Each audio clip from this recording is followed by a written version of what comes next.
Avec vous, Ali Saïda Atoumani, bonjour, Bonjour. rapporteur du Conseil scientifique pour l'Observatoire des violences. Bienvenue. L'Observatoire des violences instauré le 17 décembre dernier. Où en est-on aujourd'hui avec cet Observatoire des violences? Donc, nous sommes dans la phase qu'on appelle la montée en charge pour qu'on puisse négocier avec les différents acteurs du territoire les thématiques qui semblent être prioritaires. On est en train de recruter les doctorants mahorais dans différentes disciplines qui viennent pour aider à la collecte des données, à leur mise à disposition, à leur partage.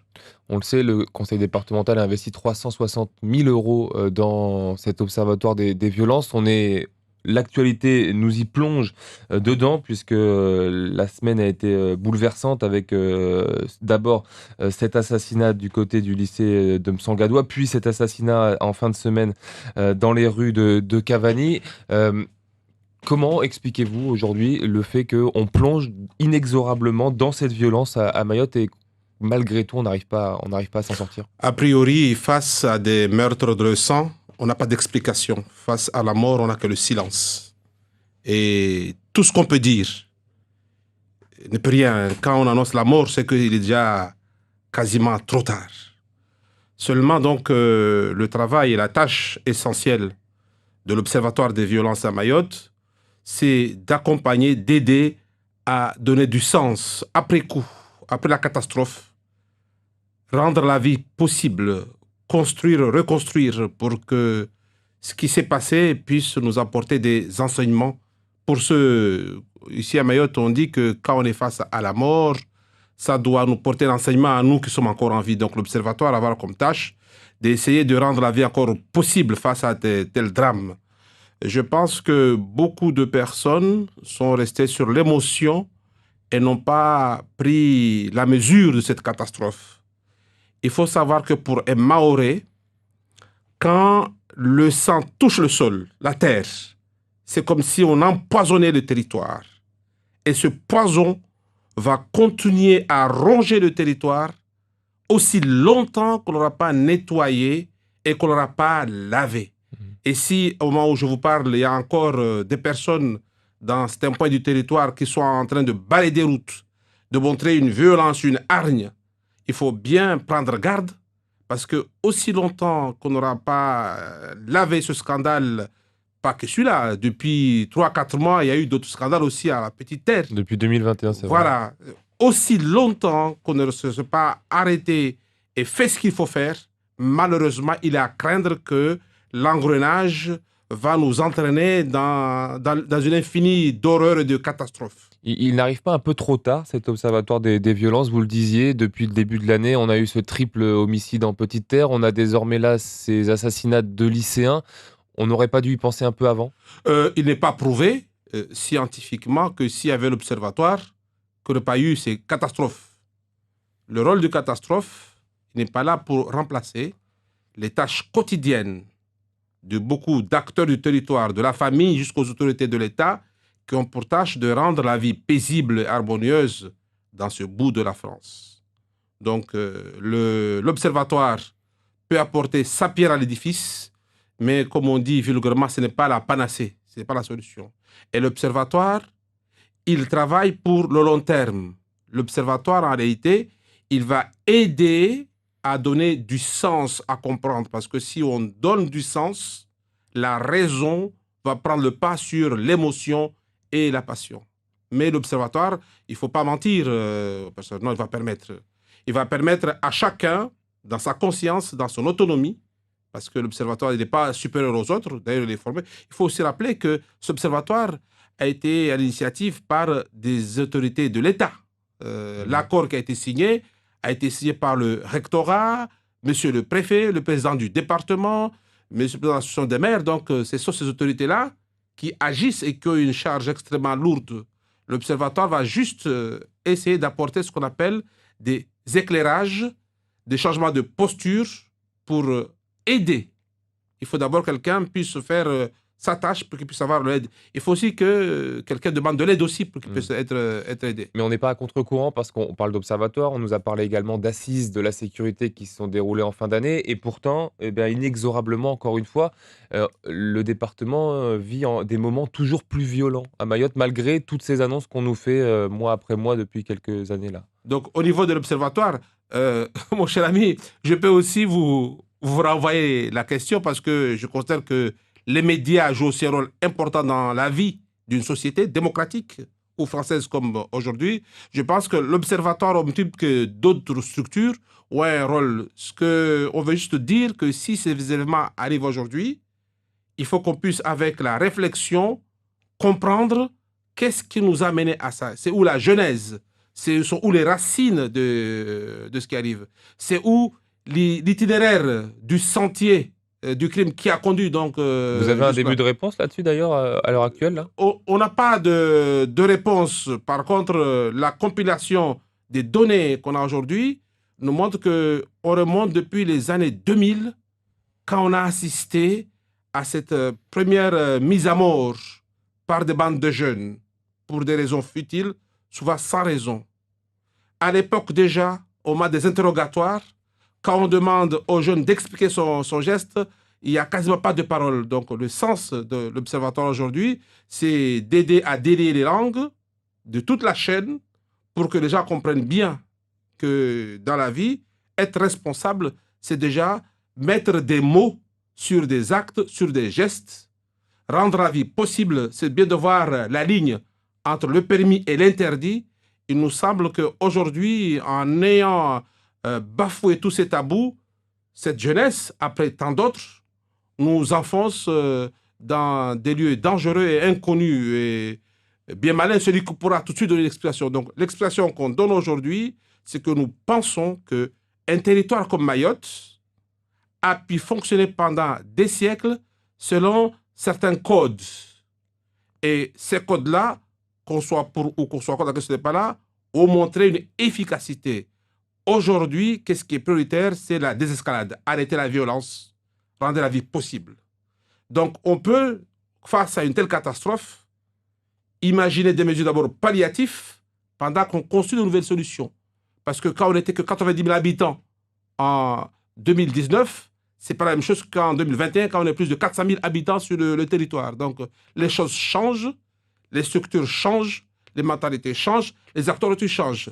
Ce qui manque aujourd'hui, et là peut-être l'Observatoire aurait pu apporter du mieux s'il était là depuis des années, c'est la compilation des données à la fois humaines, historiques et anthropologiques et ethnologiques qui aurait permis à la personne aujourd'hui qui est aux commandes, aux manettes, d'avoir une visibilité.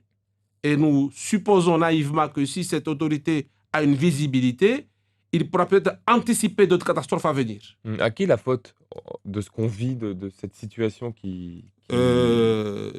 Moi, et là j'exprime une opinion personnelle, d'autres collègues ont d'autres opinions, moi je considère que c'est tout le territoire qui a failli.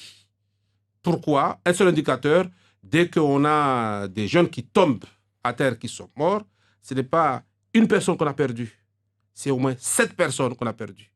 Celui qui est décédé et ceux qu'on va mettre à perpétuité. Donc on voit bien que le territoire subit là un préjudice Parce qu'on entend énorme. souvent, c'est la faute des parents, c'est la faute de l'État. Tout le monde est responsable aujourd'hui, d'après vous? Justement, au niveau de l'observatoire, nous sortons de ce schéma d'émotion et de ce schéma d'accusation.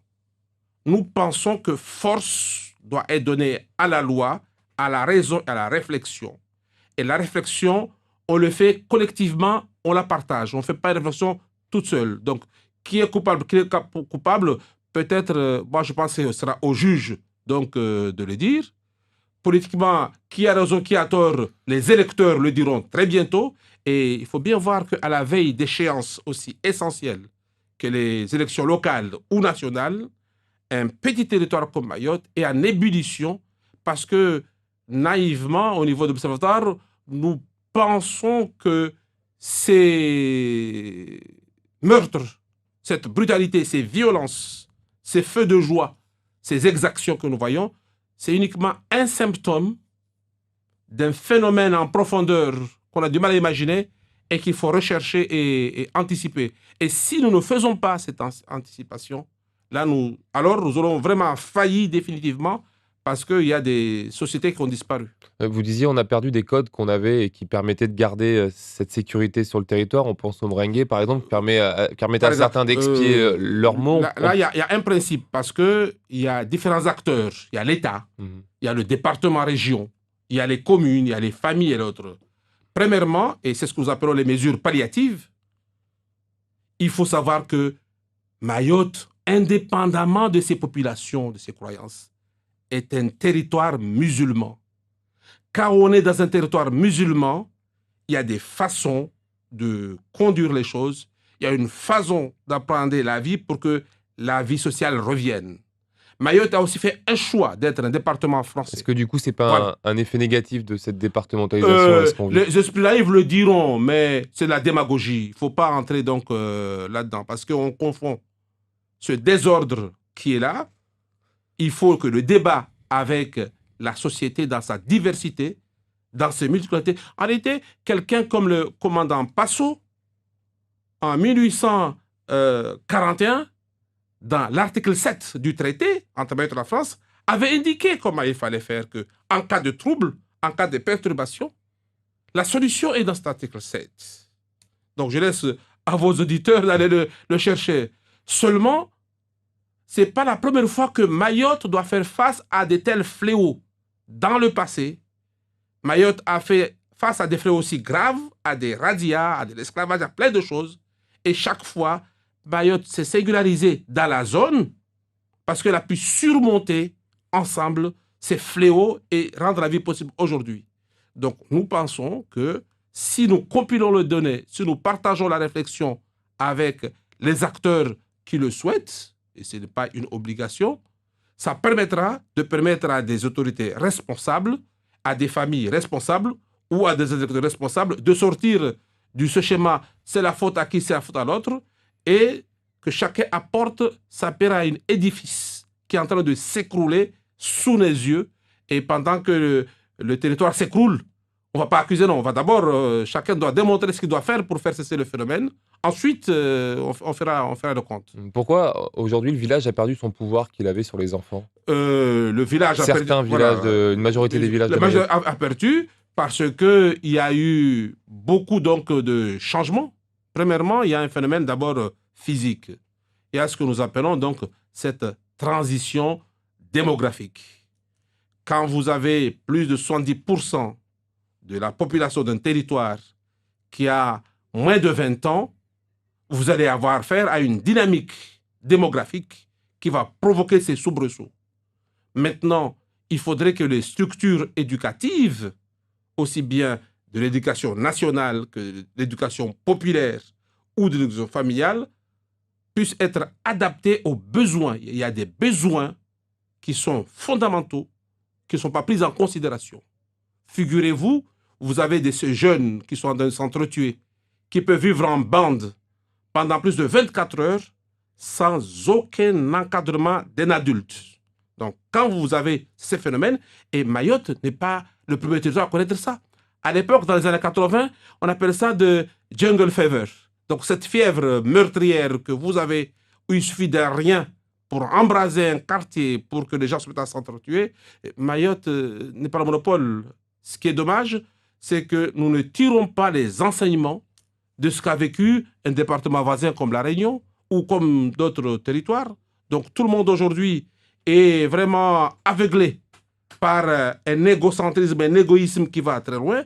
Du coup, aucun membre du village n'ose plus dire un mot à un jeune, à un enfant qui dévie, parce que ses parents, au lieu de regarder objectivement où est la correction, il va donc s'en prendre à la personne qui voulait corriger. Donc, ces structures-là et d'autres, ce Shengwe par exemple, ce Chioni qui était, ont été tout d'un coup dévalorisés. Du coup, ils sont plus opérants. Et il ne faut pas être naïf. Ce Shengwe et le secret coranique, ce n'est pas la seule solution. Parce que ça marche dans des sociétés villageoises où tout le monde connaît qui est qui. Mais aujourd'hui, nous sommes dans un autre contexte. qui est On ne se différent. connaît plus dans les villages. Donc, ce que nous disons, on peut s'inspirer de nos racines telles que nous les vivons, mais il est urgent de construire Merci. autre chose. Merci beaucoup Ali Saïd Atoumani. On rappelle que vous êtes le rapporteur du Conseil scientifique pour l'Observatoire des violences. Vous étiez aujourd'hui l'invité de Zach Welly. Merci.